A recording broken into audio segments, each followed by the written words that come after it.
हम बात कर रहे हैं कल के बारे में। कल यानी कि सोमवार 23 जून को निफ्टी में क्या हो सकता है। अभी आप लोगों को पता हुआ है कि भाई जो मार्केट है वो नेगेटिव सेंटीमेंट बनाए हुआ है और शुक्रवार को जो निफ्टी था वो 25,112 के आसपास क्लोजिंग दी हुई है उसने। अब हमें ये देखना है कि भाई कल क्या हो सकता है। उसके लिए मैंने कुछ लाइनें ड्रॉ करके रखी हुई हैं चार्ट को देखकर। अभी देखिए आप, अगर मार्केट बाई चांस अगर कुछ अच्छी न्यूज़ रहती है और मार्केट अगर पहुंच जाता है हमारा 25,150 के ऊपर अगर ओपन होता है तो पहला टारगेट रहेगा हमारा 25,200 का। और 25,200 भी अगर कटता है तो ये जो टारगेट है 25,230 ये हमारा बहुत बड़ा रेजिस्टेंस बना हुआ है। इससे मार्केट बार बार रिवर्स हो रहा है, इसलिए हमें यहाँ पर बहुत ज़्यादा संभलना है, संभल के ट्रेड करना है।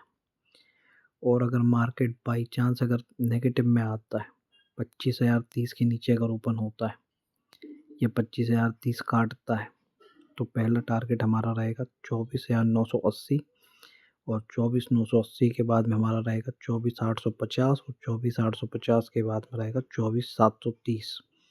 और 24,730 अगर हमारा टूट गया तो फिर आएगा हमारा एक ये टारगेट आएगा पहला 24,650 और 24,600 के बाद में 24,500 से लेकर 24,440 तक के हमें टारगेट देखने मिल जाएंगे।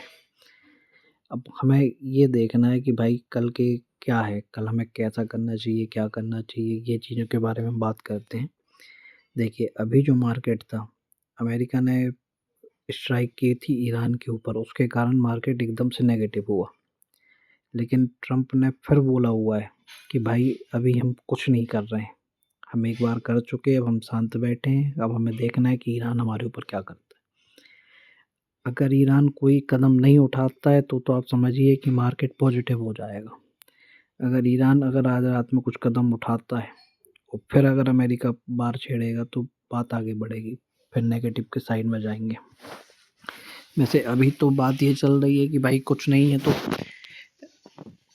मतलब कि कुछ है ही नहीं है, कुछ हुआ ही नहीं है, ये बात चल रही। जो नेगेटिव सेंटीमेंट बनना था वो एक दिन का बन गया, शुक्रवार शनिवार का, और मार्केट पॉजिटिव ओपन हो जाएगा। लेकिन ऐसा नहीं है, हमें आज रात का भी देखना पड़ेगा, डेटा क्या होता है, हर चीज़ें समझनी पड़ेंगी, उसके बाद आगे की बात होगी। अब कल का मेन ये है कि देखिए अगर कुछ भी हो भाई, हमें हमारे टारगेट के हिसाब से चलना है। और ये जो हमारी रेंज बनी हुई है, ये रेंज अगर कटती हैं तो ही हमें इधर उधर ट्रेड लेना है। अगर रेंज नहीं कट रही, और एक चीज़ आपको पता होगा कि मार्केट हमेशा उसके पुराने लेवल को ही रिस्पेक्ट करता है। आप ये देखिए, कहीं भी देखेंगे, ये देखिए, ये देखिए, ये यहाँ से रिटर्न मारा, हर चीज़ें मतलब रहती हैं। अब देखिए ये 2 बार सपोर्ट है 24,740 का, वहाँ से रिटर्न मारते ही है मार्केट। मतलब हमें ये सब चीज़ें समझना पड़ेंगी भाई। मार्केट टोटल लेवल पे काम करता है, बस बात ये है कि उस दिन क्या हुआ। और मार्केट छोटी छोटी बातों पे बहुत ज़्यादा रिएक्ट करता है। जैसे कल मार्केट चालू होते ही से पता चले न्यूज़ रहेगी नेगेटिव, तो मार्केट ने स्टार्टिंग ले ली नेगेटिव। लेकिन हल्की सी कोई पॉजिटिव न्यूज़ आएगी, कहीं से लिक्विडेशन आ रहा है, लिक्विडिटी डल रही है, ज़रा सा भाई की हम रेट कम कर रहे हैं, इंटरेस्ट रेट, ज़रा सी बातें भी अगर कहीं से हो जाए तो एकदम से स्पीड से बढ़ता है। इसलिए हमें बहुत देख के काम करना है और अपना स्टॉप लॉस, टारगेट, ये चीज़ें हमेशा ध्यान रखना है। इसके बिना काम करना ही नहीं।